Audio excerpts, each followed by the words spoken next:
Alrighty, so we've just hit 12 o'clock here.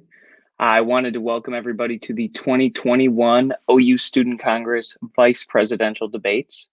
So I'm going to start off by giving each candidate about 3 minutes to introduce themselves and give a brief overview of their platform. From then on, there will be 4 prepared questions asked, each covering a broad topic. After each one, I will be asking one of the candidates to give an initial response for up to 1 minute. And then from there, it'll be followed by 5 minutes of mostly free discussion between the two candidates. I may interject to ask follow-up questions on specific aspects of the topic. And then for as much time available after we get through these prepared questions, we will be answering questions submitted by the students. And then with 5 minutes remaining, I will ask each candidate to give their closing remarks of up to 2 minutes each. And then we will end it by thanking the audience, and the debate will come to a conclusion. So without further ado, I'd like to introduce the two vice presidential candidates, Miss Annabella Jankowski and Brennan Smith. And we can start off with Annabelle, and you can go ahead and introduce yourself. All right, so hello everyone. Thank you so much for being here today. My name is Annabella Jankowski, and I am the current student body vice president of Oakland University Student Congress. I'm currently running for re-election for the 2021-22 school year alongside Adeline Perhogan. So today I'm here, thank you so much for being here today, to go through a couple points of our platform. Our most important point, I would argue, is transparency. We have been working continually throughout this administration to communicate with upper admin and voice the needs and the concerns of students. So I think that that is one of our big points as well. Health and wellness is a big point too, both mental and physical health. I believe that mental health has become a big issue considering everything going on with the COVID-19 pandemic. And so our work is to provide mental health resources to students and make them understand that they are supported, as well as physical health. So helping students navigate this COVID-19 pandemic, the unique challenges that come along with that as well, which bleeds into emergency support services, which is another big part of our platform. This pandemic has created so many challenges for students financially, mentally, and that sort of thing too. So it's our prerogative to sort of assist students in that respect as well, assisting with the Dean of Students Emergency Relief Fund and providing those sort of emergency resources to students. As well as campus involvement. As things open up and as things become safe, we want to make sure that we can get the face of OUSC out there again. Given the COVID-19 pandemic, we've had to navigate a virtual environment, which I believe we've done a pretty good job at doing that, but still being able to navigate that virtual environment is a very important part of that, and also being able to do in-person things as restrictions change and as it becomes safer, because safety is our #1 priority. But those are my main points of my platform, and thank you all so much for being here today. All righty. Thank you, Annabella. And we'll go ahead with Brennan Smith. Good afternoon, everybody. My name is Brennan Smith. I'm currently serving as a sophomore studying criminal justice here at Oakland University. I'm currently serving as the chair of the steering committee as well as the current legislator in Congress. I'm running alongside Jordan Tolbert for president. Our platform is very long, to say the least. But we are very ambitious about the things that we have in it, and we intend to get a lot of great things done once we get elected. I'm not going to have a lot of time to go over everything that's in it, but I'm more than happy to go through some of the main points. The first thing that I think is very important that we want to address is the low minority graduation rate at Oakland University. Research shows that while Black students graduate at a rate of 20%, Asian students graduate at a rate of 38%, and Latino students graduate at a rate of 48%. Our white counterparts graduate at a rate of 50%. That is a big issue. That's a huge disparity that I think it needs to be addressed. So in order to rectify that, we want to create more financial literacy programs, academic support, and scholarships for students of color, as well as provide more support for the amazing organizations currently working on this issue. Also, fun fact, 40% of Black college students are first-generation students, myself and Jordan included. And this ties into my next point, which is working with first-generation programs. As a first-generation student myself, I understand the vast needs that first-gen students have. We want to expand our first-generation financial literacy and advising efforts with more funding and support. We want to include translators for students who don't speak English, scholarships and academic support for them. These were needs that were expressed to me and my running mate Jordan, from the people who are currently working with these first-gen programs that are already on campus. Additionally, we want to reinstate the Bear Bus. Now, not only did many students lose their jobs due to this program being cut out, but physically disabled students, students who cannot walk, students who are probably in a wheelchair or on crutches, and students who don't have cars or licenses are now unable to travel around campus efficiently and safely. And even more, they can't leave campus to go and purchase essentials for their dorms, like food and toiletries. Overall, me and my running mate, we are advocating on equal access education.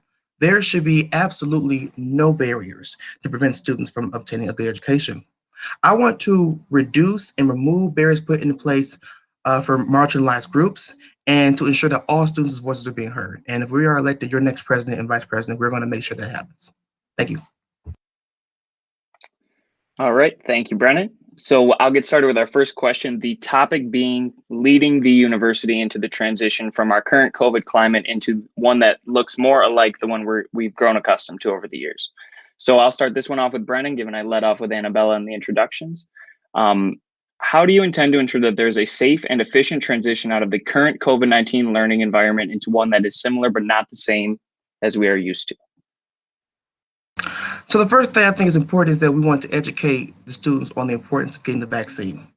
Because if we're going to transition out of the current climate of learning that we're in with COVID to a post-COVID platform, then first being informed about the efficacy of the vaccinations is number one. Me and my running mate, we have plans to hold open forums, to have seminars and meetings that will educate students on the importance of getting vaccinated, the efficacy rate of the vaccination, and what it would take for us to start to be able to return to normal. It's going to be a little difficult, to say the least, because students, we've been in the middle of this pandemic for over a year now, and we've all grown accustomed to going to school online. But I think after students get vaccinated, after students, while they continue to practice social distancing and wear their masks, we'll be able to start to return to move into a different platform. All righty, thank you, Brennan. And on to Annabella. I think it's important to note that given the current state of affairs, when we leave this COVID-19 pandemic, granted, there are many challenges that will come with that, it won't look the same as it did before. So being sure to address these concerns and the repercussions of being in the global pandemic, such as financial barriers that students might have, access to resources, addressing those is going to be at the forefront of our concerns. So I think that those are very important. Additionally, keeping with our monthly student concerns forums, which just started under our administration, I think that those will be very important to have students who might have issues regarding financial aid, housing, academics, all those and more addressed and answered in a setting where it will be a facilitated discussion between upper admin and students. I think that that is very important and very critical to make sure that everyone is safe and healthy. So, yeah. All right, thank you, Annabella. And we'll move into the section that is more so discussion. So I'll give a leading question, which would be, what are a few things to value above all else throughout this process? And well, I suppose we can start off with Brennan, but generally I believe this is supposed to be discussion. Okay, I'm sorry, it started cutting out. Could you repeat the question? Oh, no problem. Yeah, so what are a few things to value above all else throughout this process? So there's going to be a lot of things that are factored into it, but there are certainly going to be a few things that we need to maintain steady on throughout. I figure we start there. Well, the main thing is just to keep students aware that as vaccinations are rolling out, as more and more people are getting vaccinated, they still need to practice social distancing guidelines. They still need to wear their masks. They still need to stay 6 feet apart, and they still need to do their due diligence, the same of which that we've been doing for the past year. As vaccinations roll out, yes, more people are going to become, we're going to start to get towards herd immunity.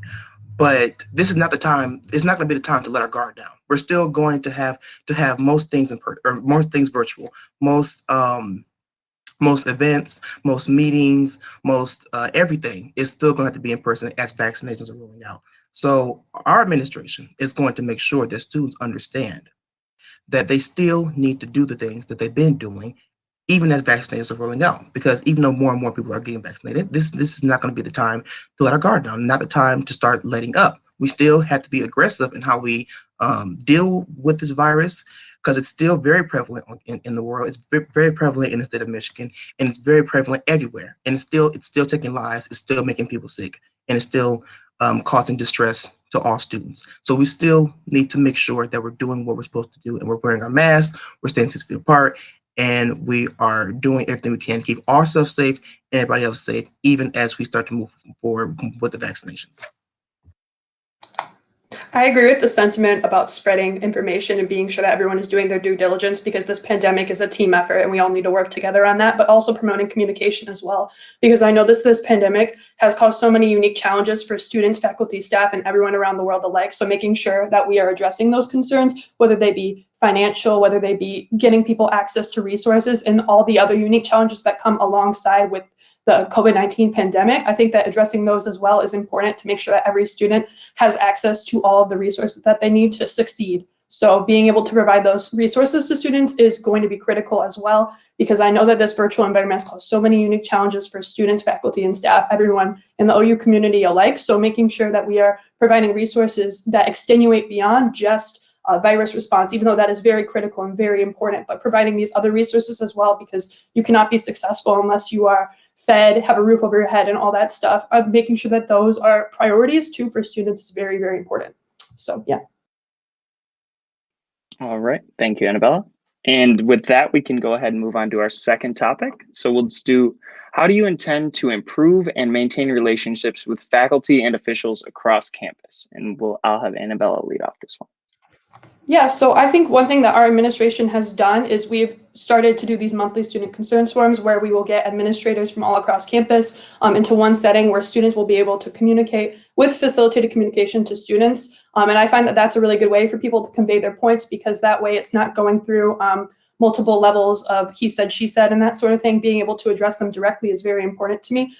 In terms of that, though, outside of that, I want to be able to expand and do more communication with upper administration. In that sense, we have some upper administration that come to our general body meetings so that any students who are there are able to voice their concerns to them directly as well. But keeping that direct communication, but also still making sure that we have a little bit of facilitating in so that we don't come across as aggressive or hostile or anything like that. Keeping that in as well is very important and very critical to the success of our communication with upper admin. But I believe that efforts to have facilitated communication and to collaborate rather than antagonize is very, very, very important. So that is my sentiment on that. Right. Thank you, Annabella. On to Brennan. So how we're going to keep an open line of communication with the administration and the student body. First of all, I want to say that is very important, because students are never going, or administration is never going to know what the students need unless somebody says it to them. So the student, I agree with Annabella in terms of the student concerns forum. I believe they're very effective. And we're elected, we're also going to continue to grow on that because it has helped administration become a lot more acutely aware of problems facing students. But we're also going to have actual sit-down meetings with administration, and we're going to have sit-down meetings with students, and we're going to actually speak to them and talk to them about what they want to see change, what they want to see different, what they don't like, what they do like, what they want to see more of. The best way, closed mouths don't get fed. If you want to know what students want, what the people who you're representing, if you want to know what they want, you have to go to them directly and speak to them and talk to them and listen to them. And then, with us being in the position of power that we're in, we go to administration and say, okay, we talk to these students, they don't like this. We talk to these students, they need this more. Okay, now administration knows. The student concerns forums are very effective, however, but I believe that the best way to maintain that open line of communication between students is to talk to them directly and to report directly to administration. All right, thank you, Brennan. And then we'll lead off the discussion. One follow-up question would be generally, how do we ensure that there's widespread input from the students given in these kinds of situations? Because there are a lot of students at the university, and we want to make sure that all of these students are having their needs met. And as you mentioned, closed mouths do not get fed, but at the same time, everyone isn't as open as their needs as they may want to be. So that said, going forward, either of you can lead off. I think that it's important to try to broaden our scope as much as we can. In this virtual environment, there have been unique challenges that have made it difficult. Usually our office door is open so students can come voice their concerns at any moment, but finding alternative ways of doing things to make sure that every voice can get heard, because it's so important that we address the issues of OU students, maybe non-traditional OU students, first generation college students. It's very important that these voices are heard because they are very important to our community as well. So keeping that input broad and being sure to share things out virtually. It's been unique trying to navigate that, but sharing things out virtually to get a broad scope of people. We've done some polls and stuff. Like, for example, for the eList Advisory Committee, we've done some polls geared towards online learning that we've shared out to a broad scope of people. So trying to keep that broad scope so that anyone can voice their input and not worry about their identity or anything like that, so that they can just truly we can have an open line of communication, I think is very, very important. All right, thank you, Annabelle. Brennan, do you have anything to say? Yes. How we are going to do that is we're going to, in addition to talking to students, we're also going to talk to other student organizations on campus, because a lot of students don't really know about I'm pretty sure there are a lot of students out there who don't know a lot about the different orgs that we have on campus. So we're going to sit, me and Jordan, we're going to sit down and talk to, and we're going to actually go to their meetings, familiarize ourselves with the things that they stand for, familiarize ourselves with things that they want to do. And then we're going to promote what they're doing on our social media. We're going to put posters around the OSI, the OC, and other heavily populated areas around campus. And we're going to just make sure that their voices are being heard too, because while they are student organizations, they are also students. And as the vice president and president of the student body, it is our job to be the voice for those students. So we're going to go to their meetings. We're going to talk to their leaders. We're going to talk to their advisors. We're going to educate ourselves on the things that they want to see done, on the things that they stand for. Because there could be students, because like Ben mentioned, there could be students on campus that don't really that are not really comfortable expressing their opinions in a public forum. So we're going to make all student organizations on campus more known. Greek Council, OSI, the Association of Black Students, Center for Multicultural Initiatives.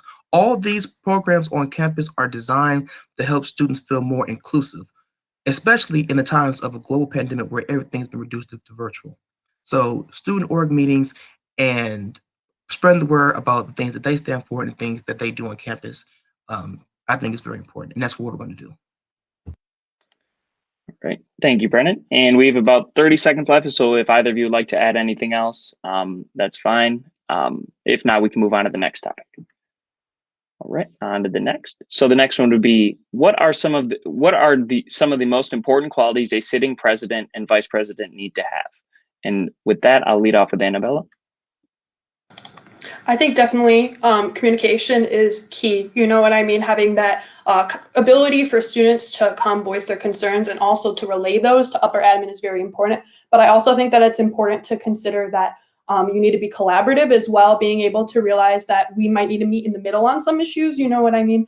Being able to provide that middle ground is very, very important, but being able to be the voice of the student body, which Student Congress is the voice of the student body, being able to relay the concerns of students is very important, but also being critically reflexive, I think is very important as well, realizing that, oh, sometimes this doesn't work, maybe let's try this, you know what I mean? Being able to realize that sometimes things are going to work and that's okay, that there are other ways to go about things, and being able to realize that there's always ways to improve and do better. So I think that self-improvement is another very important quality, realizing that sometimes you don't have all the answers and it's important to expand upon what you have and realize and get that input from students to realize what you can be doing better and to try to do better, thus from that input. So I think that those are some very important qualities. Self-awareness, collaboration, and also communication, I think are three very, very important qualities. Thank you, Annabelle. On to Brennan. This may be an objective fact, but what I think qualifies somebody, the different qualities that a person should have to serve as the vice president, president of student body, or any leadership position as a whole. Then they need to have leadership. They need to have perseverance. They need to be a quick thinker. They need to be able to think on their feet. They need to be able to use deductive reasoning to come to reasonable conclusions about what the students want and how we're going to get those things done. They need to be able to not be afraid to, get their hands dirty and put themselves out there and say, hey, the students need this, the students need that. They really want to see this done. We gotta do what we gotta do to get it done, because we work for the students. The vice president and the student body president work for the students, and we have to advocate on their behalf. It's our job. It's in our job description. So what Annabella said about being transparent and a quick thinker, that is definitely true. But they also need to have good leadership skills. They also need to know how to talk to people. They also need to have good people skills. They also need to just know how to connect with students. They need to know how to connect with the people that they are representing. Because if you cannot fully connect with the students or connect with anybody who you're representing, if you can't get them to trust you, then you're not going to get anything done. You're just going to go around in circles. So those are very important. You need to be able to connect with your students. You need to have good communication skills, good people skills, good interpersonal skills. You have to have all these things if you're going to be a valuable, not even just student body president, vice president. If you're going to be a leader in general, you got to have all these things, because if you're going to work for students, if you're going to be a public servant, then you need to know how to be a public servant. All right, thank you, Brennan. And then to follow that up, both of you mentioned a lot of qualities that it takes to be both a great leader and a great student council official. What is your biggest weakness? And I'll start that off with Brennan. I would say my biggest weakness is trying to juggle too many things at one time. Like for me, I have been in numerous leadership roles throughout my lifetime. And all during those times, I have always, in more ways than one, put myself in an awkward position because I was trying to do too many things at one time. Being a student government official, or even being just a leader in general, you have to be able to prioritize, number one, but you also have to be able to know when you're doing too much. I know some people might say, well, if you're a student leader, you never do too much. That's not entirely true. Everybody overbooks themselves. Everybody overextends themselves. So me, I'm one of those people. So that's one thing that once me and Jordan get elected, I'm going to work on. I'm going to work on not trying to juggle 10 chainsaws at one time. But I would say that's the biggest issue I have. All right, thank you, Brennan. On to Annabella. My biggest weakness, I would say, is that I tend to be a bit of a yes person, where I will say yes to things and then I will overbear myself and stretch myself a little bit too thin. I've started working on this a lot. I'm starting to learn, to say no and stuff. And as a student leader, I think that's incredibly important to realize that it's quality over quantity. So I think that is very important. But also keeping in mind that sometimes you need to be critically reflexive and self-aware of realizing, oh, I've got too much going on my plate. I need to also make sure I'm taking care of me, because if I'm not taking care of me, I can't take care of the student body. So I think that that's very, very important to keep that reflexivity and realize that sometimes it's better to narrow down and really go hard on a few initiatives and be able to say no or put things on the back burner to prioritize things to make sure that the tasks are getting done with quality. So, yeah. All right, thank you. And I suppose right there, we're about ready to go on to the next topic, unless there's anything you'd like to add.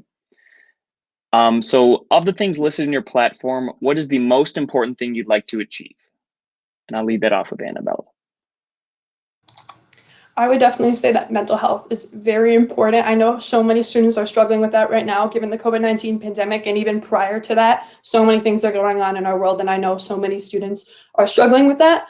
So I think that keeping that in mind and providing those resources to students is integral in order to make sure that students are succeeding academically, because if you're not able to, like I touched on before, if you're not able to take care of yourself, it's difficult to take care of other things such as your studies. So providing mental health resources to students and providing those allocations, I think is incredibly crucial in order to promote student success. And also to promote like facilitated discussions. It's important to provide those resources to students, because I know so many students are struggling, and I want to be able to provide those resources and have students who might be struggling realize that they aren't alone and that there are resources available to them, because mental health is important and it comes first and it bleeds into almost every other aspect of life. So I would say that that is a very integral part of our platform. All right, thank you, Annabella. And Brennan?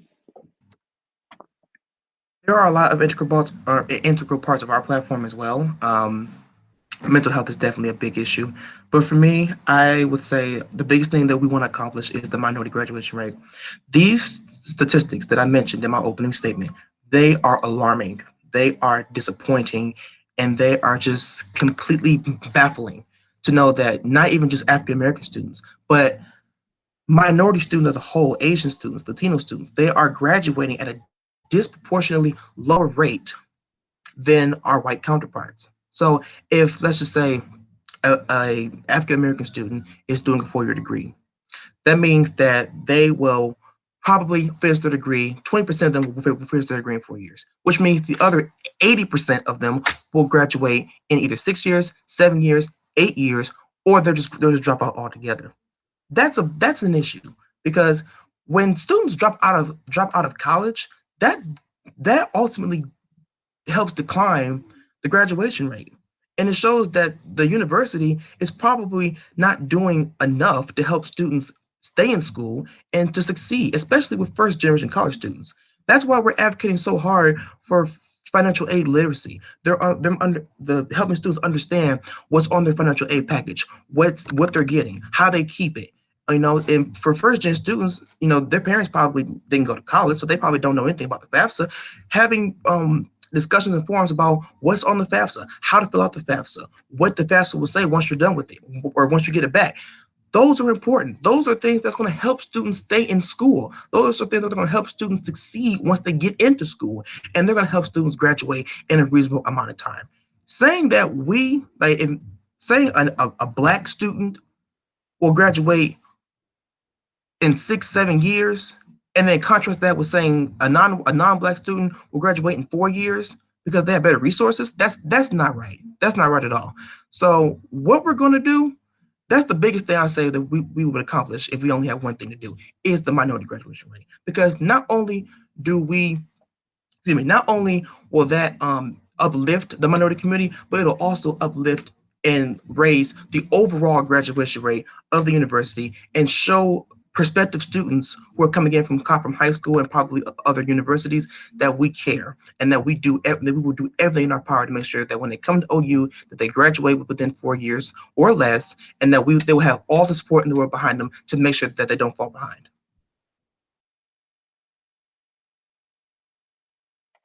All right, thank you, Brennan. And then in a follow-up to that question, so what would be, you both mentioned both effective ways to achieve this in doing so. What are some wholesome ways where we can kind of accomplish that while at the same time leading everyone out of the pandemic, while also putting massive priority upon these things? Because a lot of these things are going to take time. You're going to have to handle your studies just as you have them for the past few years. How can we prioritize these things, achieve them effectively, while you guys are also managing the same time your workload? Well, so okay. So how we can do this is one, we can hold some of these sessions during the summertime. Like during the summer when we're going through orientation, when we're going through new student convocation, all these things can be incorporated into these programs. Like in terms of the financial aid programs, we can have students who are first generation students come out to the university, and we can have an open forum. Probably, if COVID doesn't improve by then, it'll probably still be virtual. But if COVID starts to improve and we're able to start having more things in person, then we're going to have seminars that teach about FAFSA, the importance of filling out the FAFSA and what it does, and how to understand what's on your financial aid package. It'd be better to do these things in the summertime, because this is when students are getting ready to come to college. First students are getting ready to come to college. And this is also the time where most students are probably taking summer classes, but it's probably like maybe 1 or 2 classes. So we have a lot more time. Our schedules will be a lot more flexible to achieve these goals. So yeah. Thank you. And Annabella?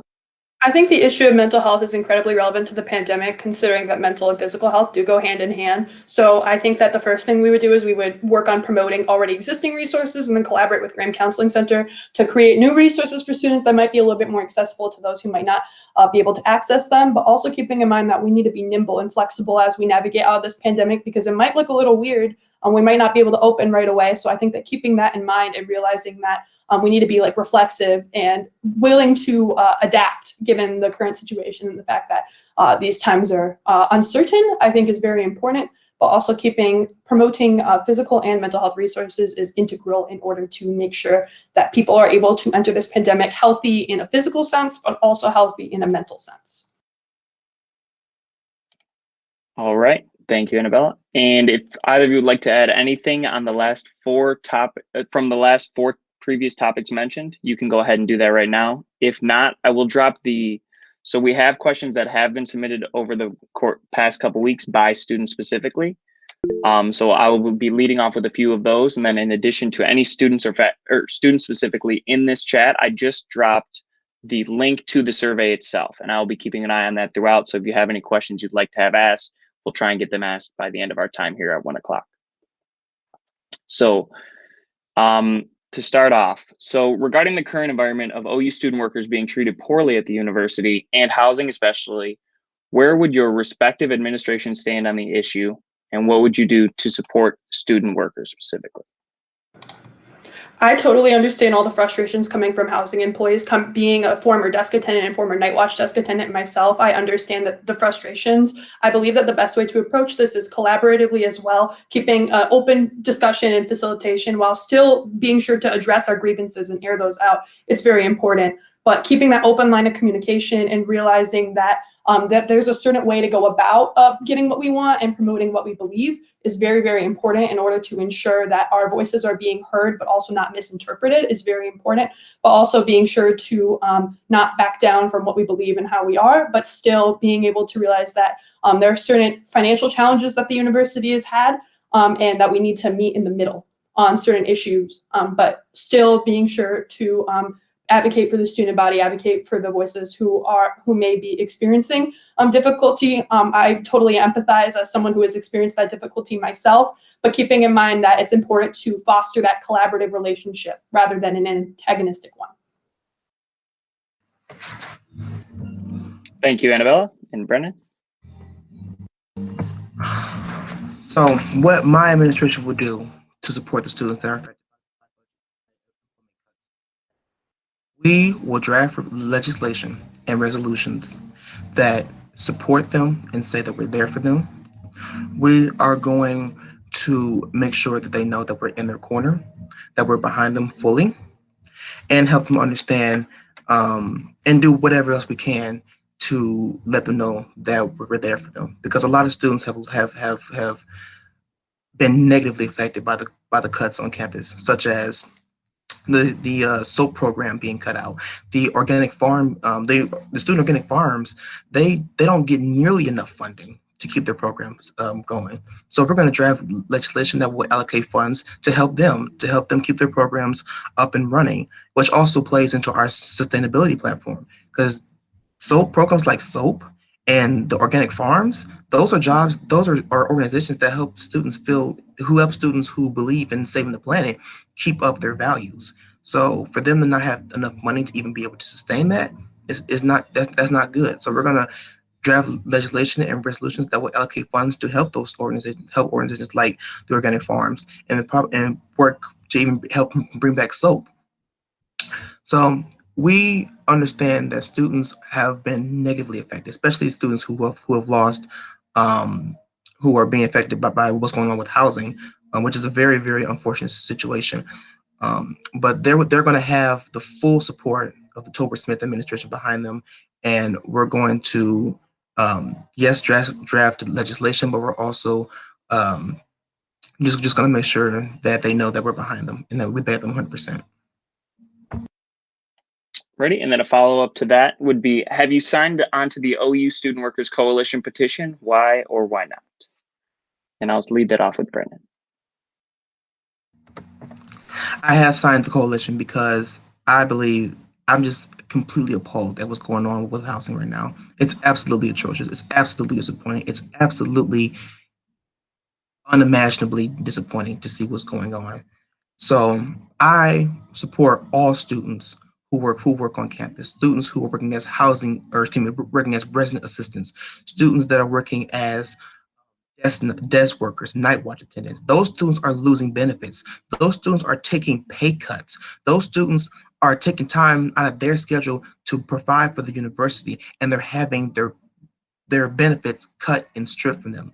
That is absolutely atrocious. And I just want them to know that I fully support what they're doing and how they're trying to address this issue. All right, thank you. And on to Annabella. I have not signed on to this petition, due in part by the fact that some of the information on it is false and misinformation. I'm currently working to address that on my end, but it is important that we get the correct information out there. And while I do agree with the grievances of students, some of these grievances are grievances that I have myself, it is important that we keep those in mind. And additionally, the OU Student Workers Coalition is currently not a registered student org, so that can provide some difficulty as well in terms of what they are considered by the university.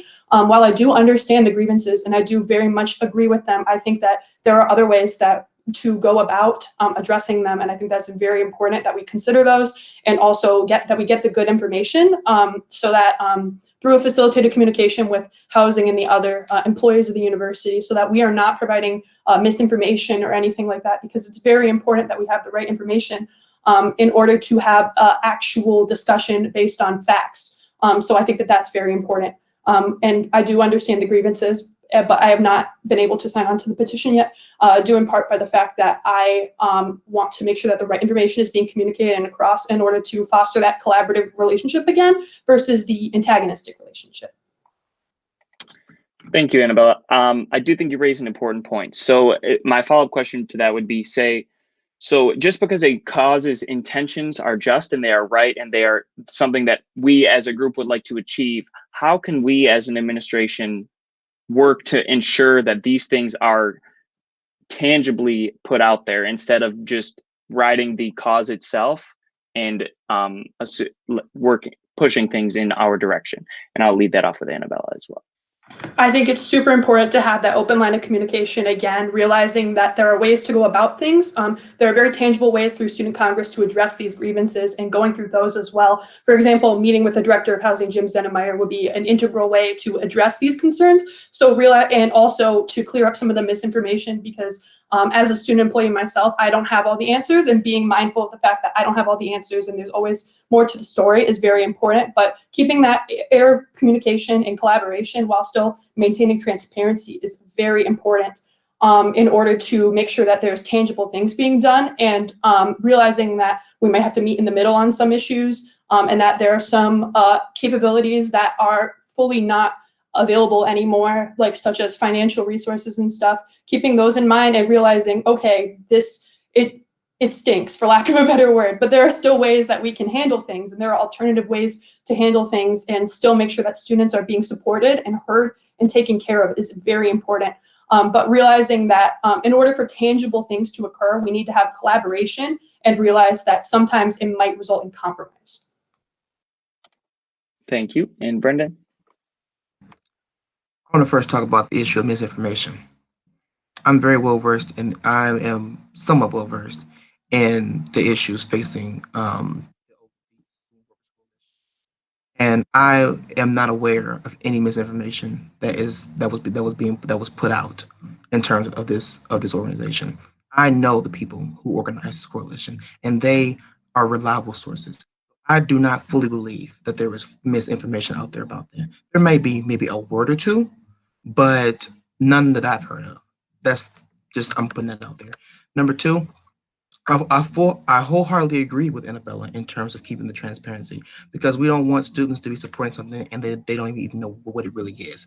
They'll just see, oh, look, they're advocating on something, and oh, wait a minute, it's actually about this. Because, oh, well, they said that they did this. Well, that's what they said, but that's not what they're actually doing. So maintain those open lines of communication is important, but it's also important to understand that students need to fully understand what it is you're advocating for. And they need to have all the facts about what's going on, all the facts that's going down with it, all the facts that have contributed, that's brought them to this point, that's brought them to putting together this coalition. So that way they know exactly what they're advocating for. Okay, and then Annabelle, would you like a chance to answer about what exactly about it was misinformation? There are some points about it that are misinformation. I can't address them all off the top of my head. For example, the reason why the APMs and Night Watch are now not compensated for the housing is based on new tax laws, federal tax laws, things that Oakland University cannot address. However, I am still limited in my knowledge, and I do not want to spread any more misinformation, which is why I'm going to be having discussions with Director of Housing Jim Zentmeyer, and he's going to be attending our meeting today. So I highly encourage anyone who has these issues to come and address them, and so that we all can collaborate together and have that discussion about stuff like that. But you get what I'm saying. Being able to foster that open line of communication is very important, and realize that there's more to the story. Based on our limited knowledge, there might be more going on, and realize that even I don't have all the answers, and it might be it's our prerogative to have that facilitate open line of communication to address any grievances that we have while still getting the facts and addressing the misinformation. Alrighty, thank you, Annabella. And the next question will be I apologize. What is one thing that you think Oakland University as a whole could do better? And that can be students, faculty, leadership, whatever it may be. And I'll lead that off with Annabella. I think one thing that Oakland University could do better is providing inclusivity and allowing voices for all students. I think that it's always an ongoing process, and that it's always going to require reflexivity of realizing we need to do better, and we need to provide resources for students who might be marginalized based on their disability, their race, their gender, their sexual orientation, all that. All those different social dimensions is very important, and addressing that there are issues based on like a social level, as in what do we do to make people from marginalized groups included, but also a structural level as well, that there are structural barriers that marginalized individuals might possess, and realizing that it's going to take a bilateral approach to address those in order to make OU a home for everyone and make OU feel welcome to everyone, because for some people, it might be they might experience oppression based on certain aspects. And I think that it's important to address these issues from two sides in order to make OU feel like a home for everyone. So I think that that is very important. Right. Thank you, Annabella. And Brennan.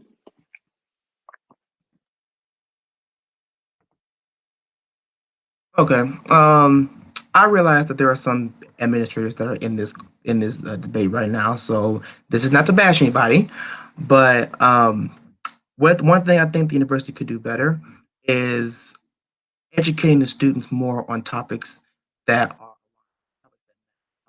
need to be discussed.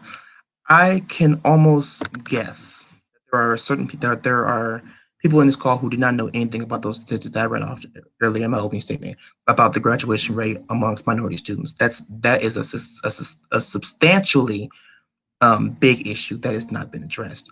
One of the other things on our platform is combating sexual violence. About the only thing that we have done, that the university has done in terms of combating sexual violence, is having us do the, I believe it's a sexual assault seminar or something. I forgot exactly what it's called, but it's a seminar that we do at the beginning of the year. And that is probably about the only thing that we do to address that issue. Sexual assault and violence on college campuses is a real thing. It's a big issue. It happens far too often, more often than we would like to admit. And we only allocate one session to combat this issue. We should have more discussions about preventing sexual violence, looking out for the signs that somebody is being abused, looking out for the signs that somebody's being abused, and looking out for those who might be abusing somebody else. Those are big issues that need to be discussed. Combating sexual violence, addressing the low minority graduation rate, and amongst a host of other things.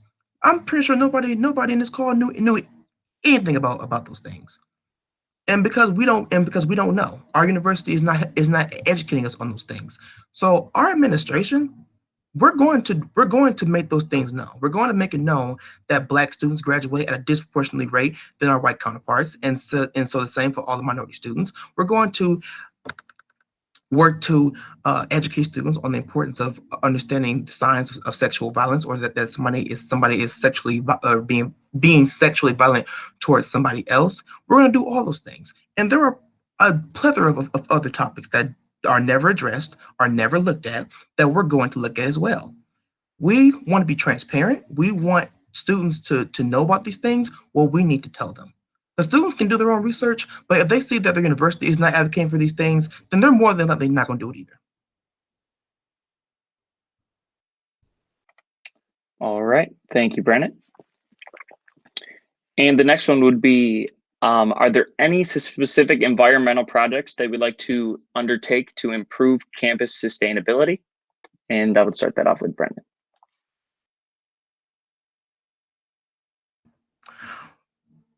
As I mentioned earlier, we want to allocate more funds to the organic farm, student organic farm, because they do a lot of good things on campus. They help produce fresh fruit for students to use, and they do a lot of other good things. So that would be one thing. Another thing we could do is we could do recycle can drives. I know that sounds cliche, to say the least, but it's something that really helps. You know, everyone, I'm pretty sure a lot of students on campus drink soda. A lot of them drink Pepsi and Coca-Cola. And then, you know, they probably take their cans and just throw it in the trash. There are some students that probably throw it in the recycle bin. But when I was living on, I don't live on campus currently, but when I was living on campus, I would walk around campus and I barely saw any recyclable cans around campus. So one thing, that's another thing our administration is going to do once we get elected. We're going to make sure that there are recycle can containers at all points in campus, in the OC, in the cafeteria, in the dorms, and all other areas, to make sure the students are recycling those cans. And then we're going to, at the end of the day, we're going to take them and recycle them where they need to be. So that will be a good thing that I think will help our campus a lot. All right, thank you. And Annabella? I'd say that there are a lot of nuances to addressing issues of sustainability, but one way we can tackle this is diminishing the uses of single-use plastics. Our administration is currently on work to do that by collaborating with RLA to donate to create bags for sustainable cutlery and stuff to use in the dining hall, but we can do more on that as well. We can start to provide metal straws in the dining halls. That was one thing we discussed, but then the COVID pandemic hit. But I think that that'd be something to revisit and to address again, as well as continuing to diminish the amount of use of single-use plastics. Granted, with COVID, there are some sanitary issues with that, but also making sure that we are addressing those and also providing those resources to students so that we are able to diminish our carbon footprint. All right, thank you. And we just got another question. So as vice president, you have the responsibility of keeping communication with the legislature. How do you intend to communicate with the legislature and ensure their ideas are mobilized and packaged in a transferable way to upper administration? And I'll leave that off with Brennan. So what I'm going to do once I'm elected vice president to help maintain a open line of communication with my legislators, or I'm sorry, with the legislators, as I'm going to host bi-weekly meetings with them, so they can let me know about the things they have going on, what initiatives they want to get done, and things like that. And then in the meetings, the e-board has to give weekly reports about the things that they've been doing in the weeks leading up to the meeting. So I'm going to report on that, about what students have going on, or what legislators have going on, what they want to do, and what the Congress as a whole can do to help propel their ideas forward. Thank you, Brennan. And Annabella. I'd say facilitating that open line of communication with legislators is something that is super important and something that I've really striven to do in my current administration. I've had meetings with the legislators at least on a monthly basis where they can communicate their ideas for initiatives and events, and I will either get them into contact with upper admin or contact upper admin for them. Some ideas, as I mentioned before, they require collaboration or compromise or meeting in the middle, but still keeping in mind that ideas, the sky's the limit, and that there are so many different ways to tackle things while still being able to facilitate that open line of communication, understanding that the legislators can come to me at any time if they have a problem or if they need help on an initiative, if they have an idea but they don't know who to contact, that sort of thing.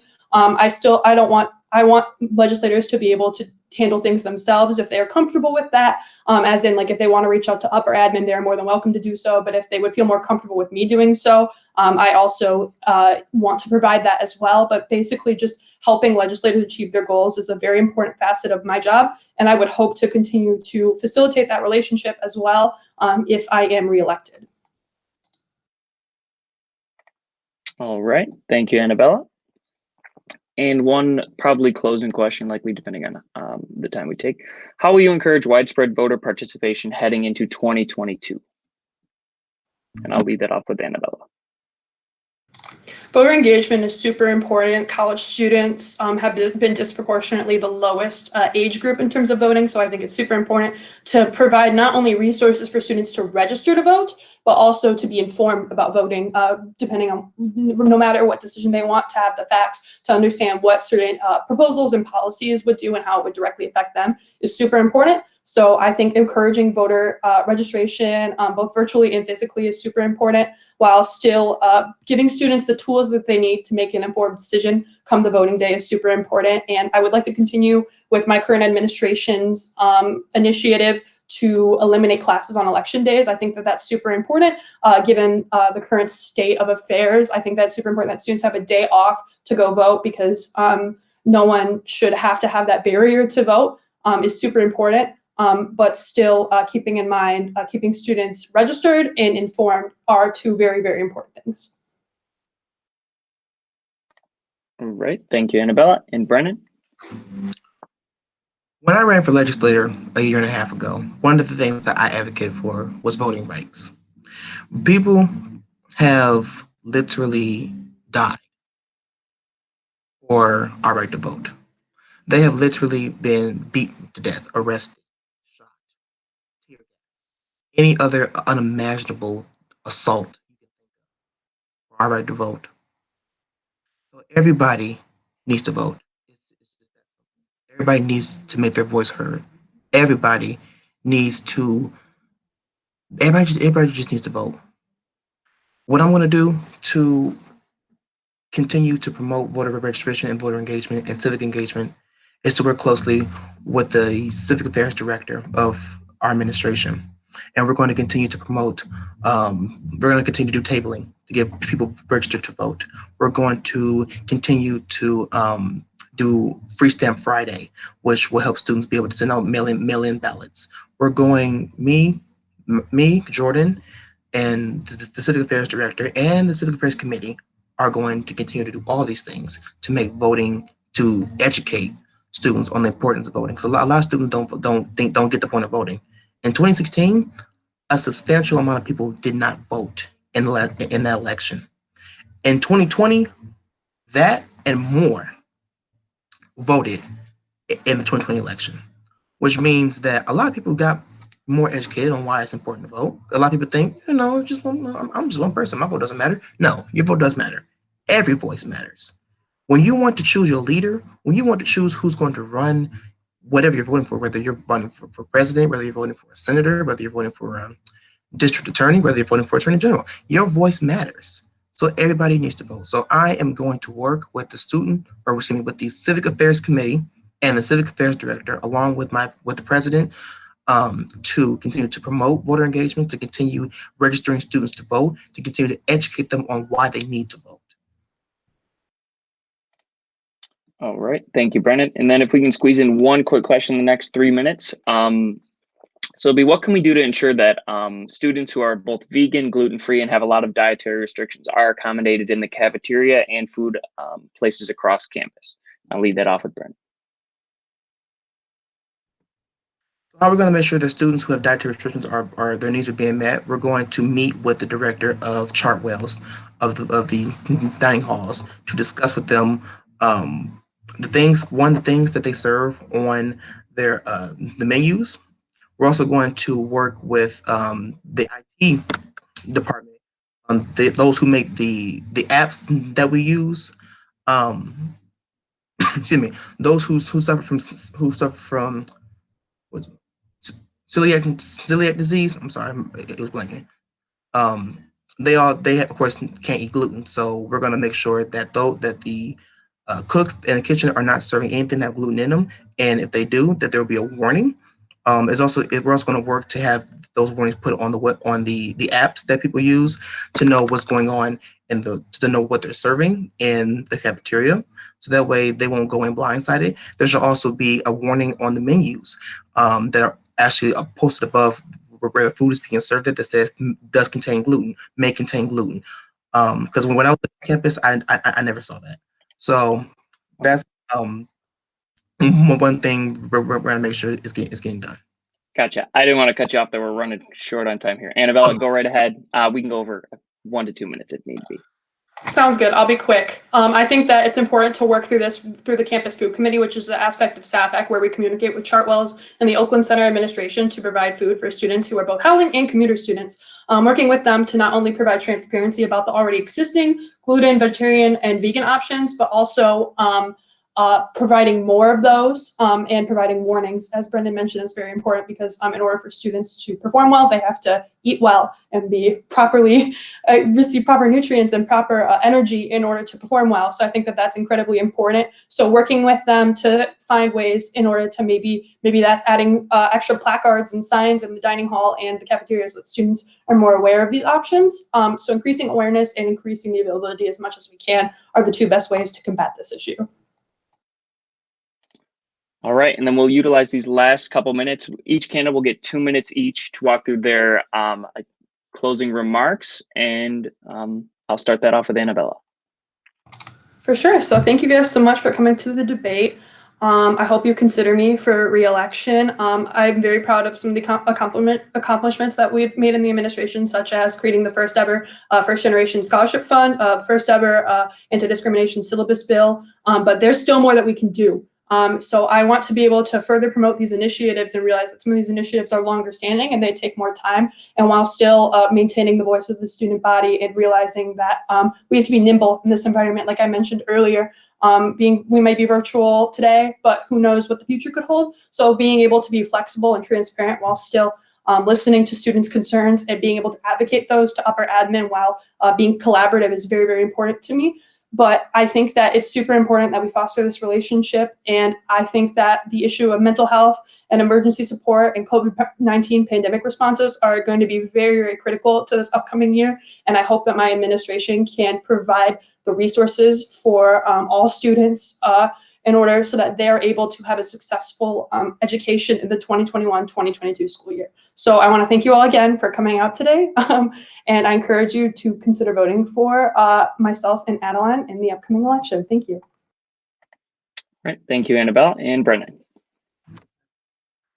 As Annabella stated, thank you all for coming out today to today's debate to hear both sides of the story. I think that's very important when you're deciding on who to vote for.